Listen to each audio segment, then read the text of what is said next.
Hi all. Today we will take a look at the concept of app initializer in Angular. The app initializers run before the actual Angular application starts execution. In case we need to set up the environment for our application prior to running it, we can do so in our app initialization process. So now let's go to our Angular application and see how we can create an app initializer. So let's go to the app module, and here I am adding a function.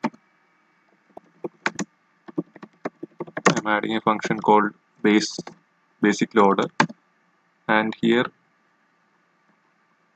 what I am doing is I am returning an arrow function, and inside that I am writing the code for initially logging the data, and also I am returning a promise and resolving it. Now in order to add the app initializer, what we need to do is we need to define a provider, and here we can use the app initializer token. So this is a DI token which is already present within the Angular. So for the app initializer definition, I am here using a use factory, and I will pass the basic loader to this. So this basically returns a function which what it will does is it will log the basic loader and it will return a resolved promise. So app initializer basically requires a promise which needs to be resolved, and once the promise is resolved, then only the control will pass from the app initializer to the actual application.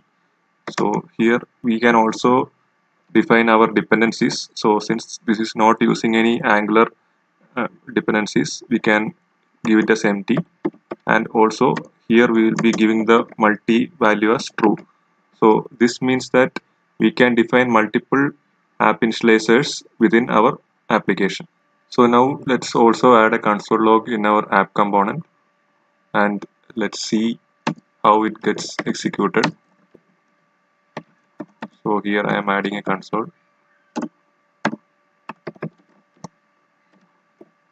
inside app component.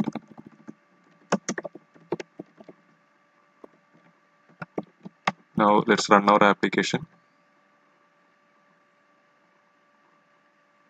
So now you can see that initially the app initializer get executed, and once it is completed, then only the actual app will start running. So now let's see what happens in case the promise gets rejected. So what happens is that the application crashes. It will be receiving an error like this. So one thing to note is that we should always catch the errors. In case any errors happen, we need to gracefully exit. So here I am adding a catch statement, and here I am showing like the order failed. So now once I add the catch statement, it will not stop the application, but it will exit gracefully. The order failed message will be displayed here. So here in our initial app initializer example, basically we did a pure JavaScript function, and here we will not be able to access our Angular services, etc. So let's see a more advanced example in which we will be making use of an Angular service. So for this purpose I have created an app loader service, and inside that I have a method called init. Inside the init I am basically doing the same functionality which I put it in the normal function. So now let's use this service inside our app initializer. So we will go ahead and create one more app initializer. So basically syntax will be similar. Again it will be provide. Only thing will be we need to create a new factory. So again I will replicate the same thing and rename this as service loader. And what I can do is I can inject the app loader service here, and here I can call the app loader dot init. So basically it does the same thing. I am calling the init method which will have the same code with the resolve logic for the promise. So now here I can provide the service loader as a factory, and now let's see what happens. Okay, so what happened is like we received an error that init of undefined is present. So what happened is like since we are depending upon the app loader service, so we need to provide it as a dependency in our dependency array. So here we need to add that. Now Angular will be injecting that inside our factory. So now you can see that initially the basic loader executed and it failed, and after that the service loader was executed, and then our application started running. So now let's try and make an actual API call from our app loader service. So I am removing this and adding the code for an API call, API get call, and let's inject the HTTP client here.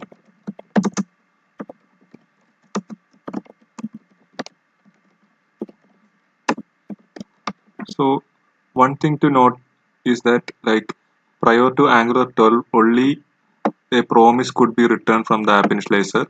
So if you directly use the observable, it would not work prior to Angular 12. So in this scenario I am converting the observable to a promise and I am logging the data. So this is the code which will be working prior to Angular 12.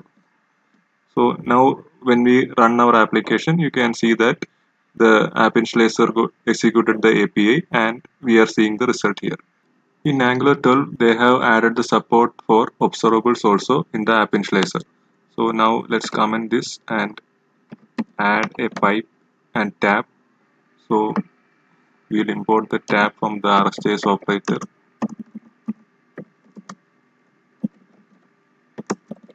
RxJS operators. So now let's execute the application.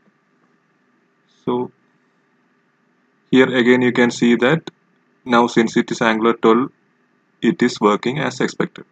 So one thing to note while making use of the app initializer is that we should execute only the basic required code which needs to be executed prior to the bootstrap of the application.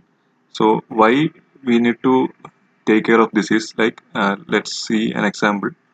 So here I am commenting out this code and I am adding a promise here with a set timeout. So I am asking it to wait for 3 seconds and after that only I am resolving the promise. So now let's see what happens. So I am refreshing the application.